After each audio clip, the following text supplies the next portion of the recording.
Captain Mohammad Khan, bureau chief Muzaffar Ali Brohi. खथड़ वेझो ॻोठ बचल शोरो में पोरिया इमाम बख़्श हाजाणो जे घर खे ओचितो बाहि लॻी वई। बाहि लॻण जे नतीजे में वनवाह में वेठल न्याणी जो समूरो ॾाज समेत रोक रक़म ऐं घर में पयल समूरे सामान समेत मेंहिं बि सड़ी मरी वई। मुतासिर खुले आसमान हेठि बेयारो मददगार बणियल। मुंहिंजी न्याणी जे कुझु ॾींहंनि में शादी थियण वारी खे न्याणी जो ॾाज समूरो घर जो सामान ऐं मेंहिं बि सड़ी मरी वई आहे।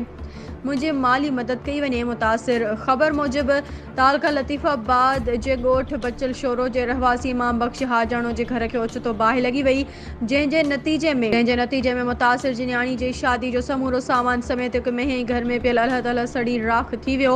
मुतासिर खुले आसमान हेठि बेयारो मददगार वेठल आहिनि। उन मौक़े ते मुतासिर ख़ानदान साफ़िन खे ॿुधायो त घर खे ओचितो बाहि लॻी वई। घर में वनवाह में वेठल न्याणी खे बचाए वरितोसीं ऐं घर में पयल न्याणी जो समूरे ॾाज समेत हिकु मेंहिं घर जो समूरो सामान ऐं मेंहिं 3 सालनि जे पोरियो करे कमायल न्याणी जी शादी लाइ रोक रक़म सड़ी रख थी वियो आहे।